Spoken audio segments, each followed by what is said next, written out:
One World Committee welcomes you to Virtual Living Library, where people are books who share their real-life stories with readers they may otherwise never meet, to dispel myths, stereotypes, and to promote connection and community.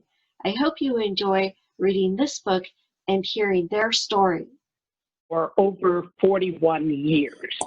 And for 24 of those years, I was the college president. First president of West Los Angeles College in Culver City, California. And then I was president of Rio Salado College right here in Maricopa County for almost 20 years.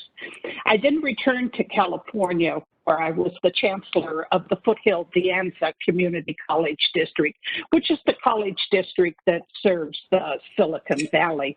I retired in 2015 and returned here to Phoenix. And in 2016, I ran countywide for the governing board of the Maricopa Community Colleges and was elected. And last year, I served as president of the governing board.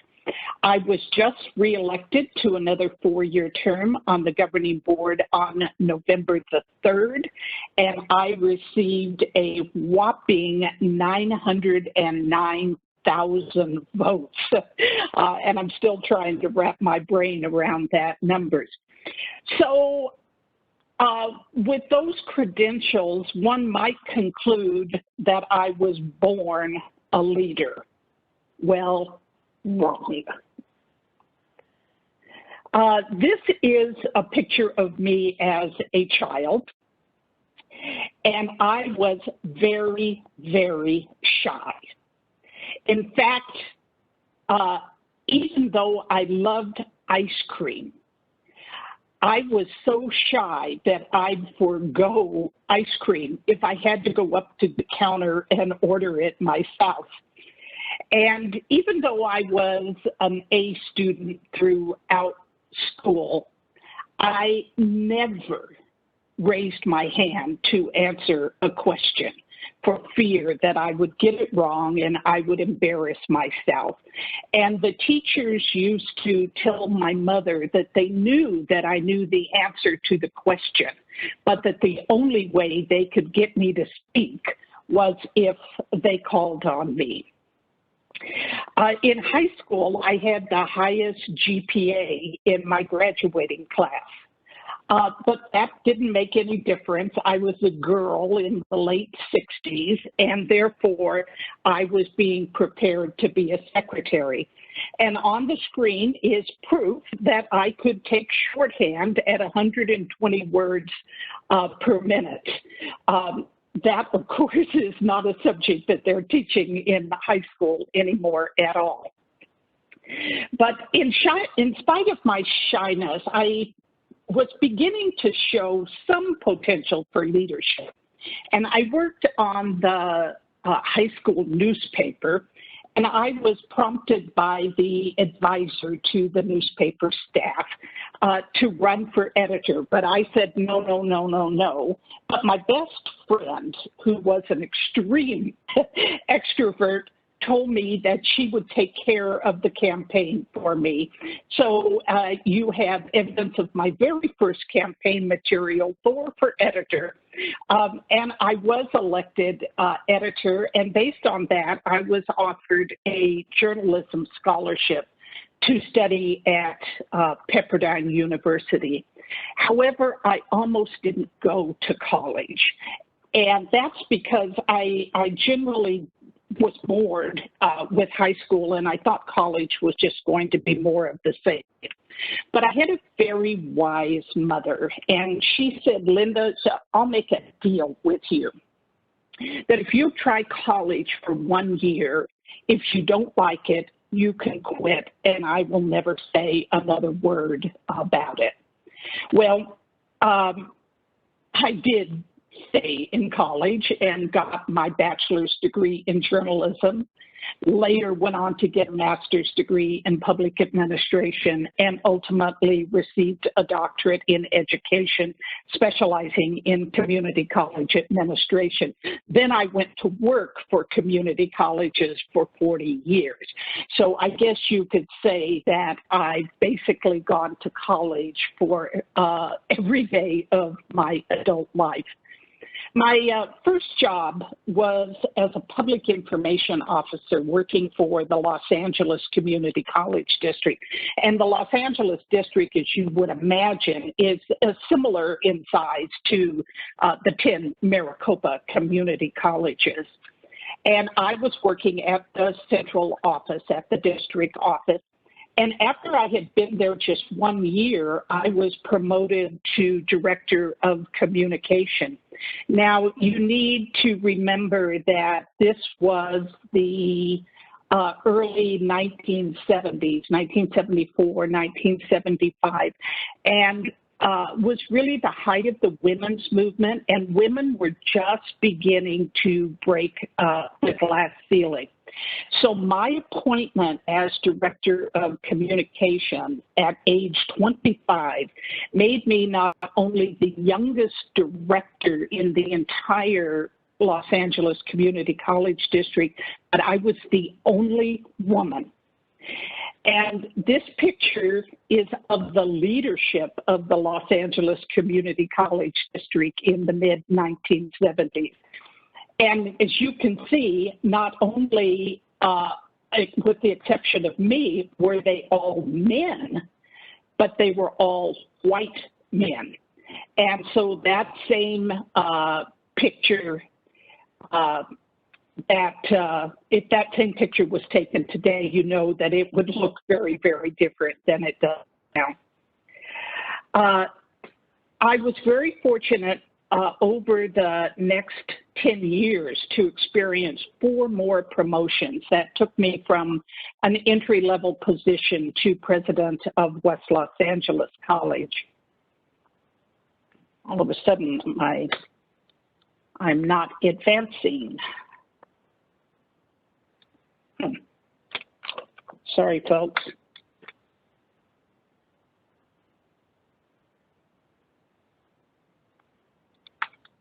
Yes, there we go. In this picture, I'm being inaugurated as the president of West Los Angeles College. I had just turned 36 years old. I was the youngest college president out of the 107 California community colleges at the time. And I was one of only 12 female presidents. I should point out that in this picture, you can see that along the way, I had picked up a husband and also had my first child, and then went on after I became a college president to give birth to my daughter. So now my title is president. So that must make me a leader, right? Well, not exactly, because a leader is not a job title. You don't have to have a fancy title to be a leader, and you can have a fancy title and still not be a leader. That leadership is a mindset, and for me, it's really a set of values that you live. And one of my favorite books is The Leadership Challenge by Cousins and Posner. And for decades, these authors have been surveying 75,000 people every year, asking them what traits do they value in leaders. And over the years, the answers have not changed. The top 4 values that people admire in leaders are that they are honest, that they're forward-thinking, that they're competent, and that they're inspiring. And as I reflect on my career, I can really see that these values were very instrumental in my upward mobility and what success I have enjoyed as a leader. So I want to offer some examples of what these values have looked like in real life. So the first thing that people value is a leader who is honest. And I have always tried to live my life as if all of the details of what I am doing and saying are published on the front page of the Arizona Republic or in a post on Facebook or Instagram or on Twitter. I've tried to live so that exposure to anything that I have done or said will not embarrass my employer, it will not embarrass my family, and it will not embarrass me personally. The second thing that people value are leaders that are honest. And I have always tried to tell the truth. And I have to confess that it really makes life easier if you always tell the truth, because you don't then have to try to remember what it is that you said. That it's really important to keep your integrity in, to mind your ethics and be true to yourself and to be authentic. The third thing that people value are leaders who are forward thinking. People who have a vision. But I would offer a caution here as presented by the futurist Joel Barker, who said that vision without action is merely a dream. Action without vision just passes time. But vision with action can change the world. Let me also indicate that leaders don't go up to a top of the mountain someplace and come down with a great vision. Rather, the best visions are those that are developed by people together. And so part of the role of a leader is to ask good questions and to listen to the answers that people give you and then act on the best of those. The next value that people said they like in a leader is competence. And one of my favorite expressions is success comes when preparation meets opportunity. So particularly, say, in the higher education world where advanced degrees are valued, competence may mean that you need to be sure that you've got the credentials that are required for the job or the leadership role that you seek. It's also about professional development and participating in opportunities like this virtual living library. So my recommendation is to study those in leadership and see what education and experience they have had. What is it that you think makes them particularly competent? One of the best ways to gain competence is to have a mentor. And I was really blessed to have been mentored by the 15-year chancellor of the Los Angeles Community College District, Dr. Leslie Coltai. There is no doubt in my mind that I would have become a president had it not been for the mentorship of Dr. Coltai. And he taught me so much in both word and deed. And so that then leads to the fourth and the final of the characteristics that people most value in leaders, which is to be inspiring. And so inspiring to me doesn't mean that you have to be a great orator or you have to be a brilliant writer or you have to be a successful entrepreneur.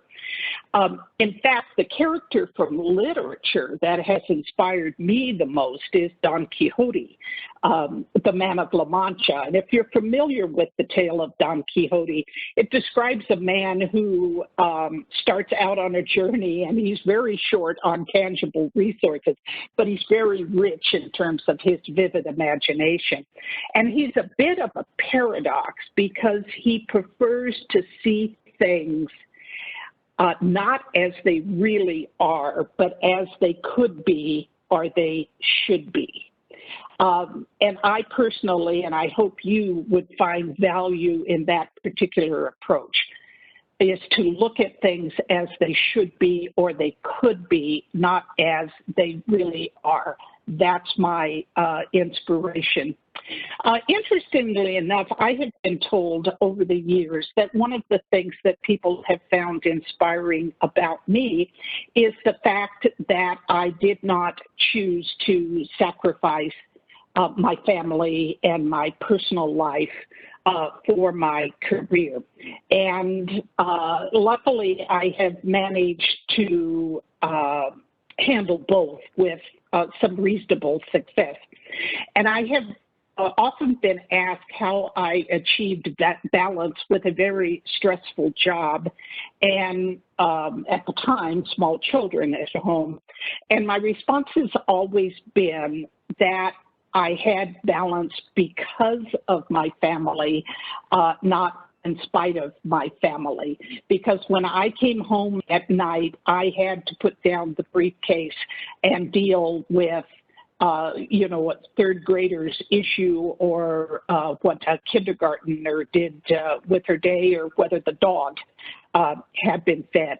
So in summary, if you strive to be a leader, pay attention to honesty, to ethics, to integrity, focus on the future, work on your competence, whether that means your degrees, your professional development, your skill sets, be inspiring, look for what should be and could be, not look at things the way they are, and focus on what's really important. And to me, that has been my family, but it has also been having a meaningful, fulfilling career that makes a difference in the lives of other people.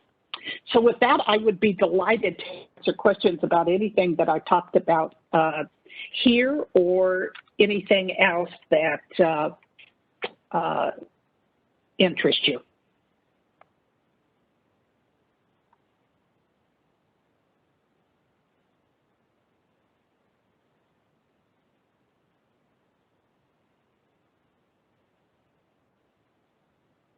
Did I somehow lose sound? Sorry. So what were there we are. Okay, thank you. So you talked briefly about your general career. So what was the hardest part you would say to overcome, I guess, the hardest challenge to overcome in your career? Thank you very much for that question, Michael. I think it was really the early part of my career, both becoming a college president when I was only 36, but also the fact that women were new in those kinds of leadership roles. And I remember when I went to as a new president, when I went to my very first statewide college presidents meeting. And because there were 107 colleges, these meetings were held in hotel ballrooms. And even though I might have been intellectually prepared for what I was going to find, I wasn't emotionally prepared for it. And I remember walking into that room and seeing not only a sea of men, but a sea of largely gray-haired men. And I have to confess, I turned around and walked out of the room and went to the ladies' room to try to compose myself to go back in. But I kept telling myself that my college was depending on me to get the information that they were providing at that meeting. And I turned around and went back in. And after I sat down, I felt a hand on my shoulder, and I looked around, and it was the female president of the Sacramento colleges, the Los Rios Community College District, saying, "Welcome. My name is Marge Blaha." And after that, I had courage to, to often be the only woman in the room, and also the youngest. And it did have its challenges, particularly early on, with inappropriate comments or being dismissed or making a suggestion only to have it be ignored. And then shortly after that, one of the men would make the same suggestion and it would get acknowledged. But happily, today, things are much improved for women in leadership. Still a lot of work to be done, but rarely do I find myself the sole woman in a room anymore.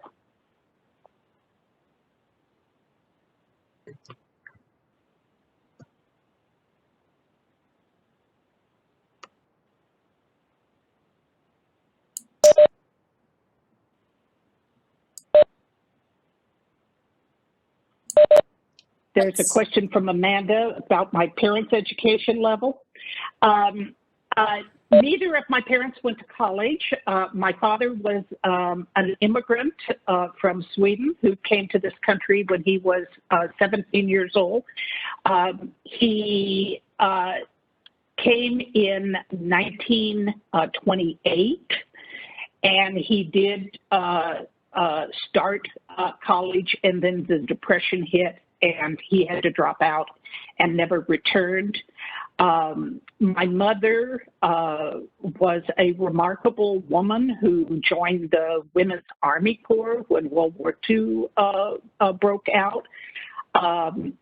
However, after the war, became the typical 1950s stay-at-home mother and housewife, and didn't go on to college.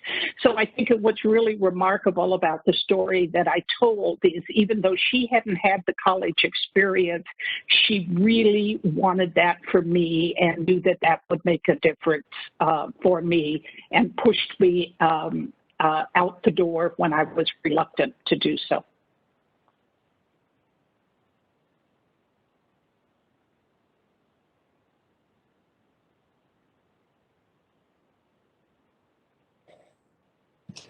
Thank you, Dr. Thor. You have a really inspiring story, and I'm really glad that I got to hear it through here. I have a question, or rather, looking for some advice.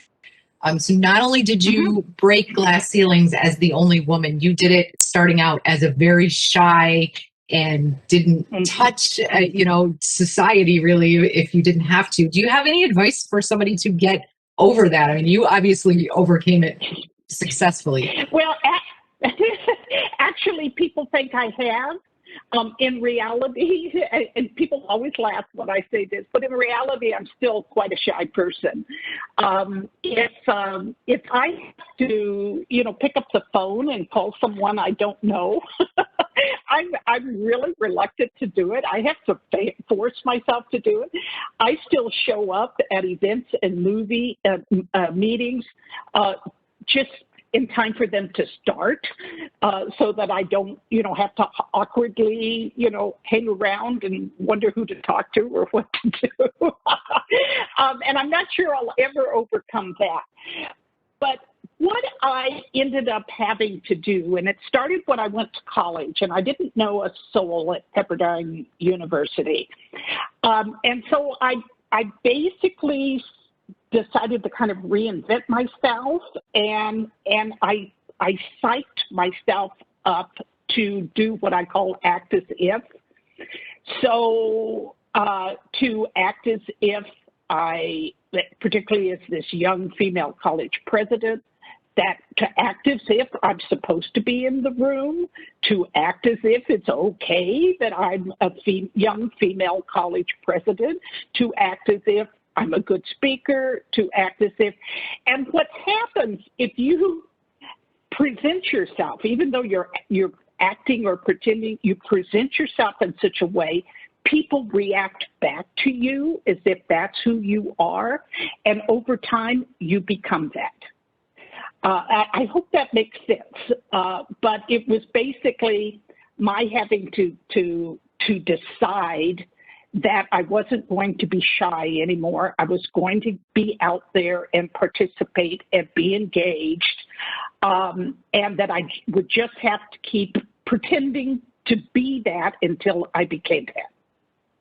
Does that make sense? Thank you.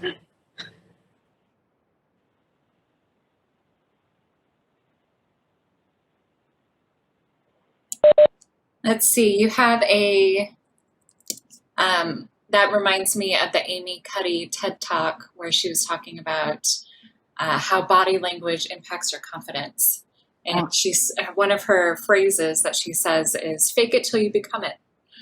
So yes, definitely, that's exactly what I was talking about. Yeah, just don't fake it till you make it. Fake it till you become it. So, exactly. Jack has a question for you. What changes have you seen for women since you started in the education field today? Where do you see us going, and what work do you think is left to do? Oh my! what do we have? A minute? A minute or 2 minutes? Well, as I indicated earlier, I mean, certainly we've come a long way from when I first became a president, and the newspaper announcements, the first line would always be something like the first female college president has just been named. I realized when I was named chancellor of Foothill De Anza that not one single report a news report of my appointment mentioned specifically that I was a female chancellor or the first female chancellor or the whatever. And I knew then that we had made a lot of progress. That was not something that a reporter felt was particularly noteworthy. Community colleges in particular have done a good job of appointing women as presidents and chancellors. But it's still less than 50%, which is, if we were matching pure demographics, more than half of college presidents would be women. The universities have not done quite as well. I think we still have a lot of work to do because I think actually men and women, when they look at people in top leadership positions, really start to question whether it's worth the additional stress as well as the additional risk that you put yourself in. And by risk, I mean, if something goes wrong, it's the person at the top, who really gets the blame. And so I think that people like me really need to do a better job talking about the rewards that are available to you when you have a job that is a very fulfilling and a job like those of us in higher education enjoy, in which we know that we are changing people's lives for the better. So that's some of the work that needs to be done to continue to cultivate and encourage people with the right values to seek out leadership positions. And I think we're about out of time. Are we, Marie? Yeah, great job. We're just at time here. So again, if you're a student here, well, anyone actually should fill out the form that I posted in the chat. And Marie, also, I would, if people still have questions, I certainly am happy to make myself available via email or other means to answer any questions or offer any support that I can. Okay, great. Let me put your email in the chat. They have access to that.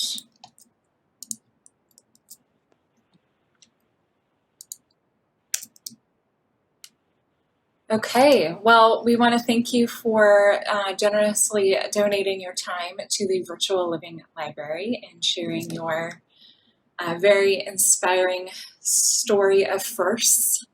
And yeah, thank you for running or being part of our leadership at the very, very macro level as well. So we appreciate what you do. Thank you very much. Thanks, Marie. Thanks, everyone. Have a good afternoon. Thank you.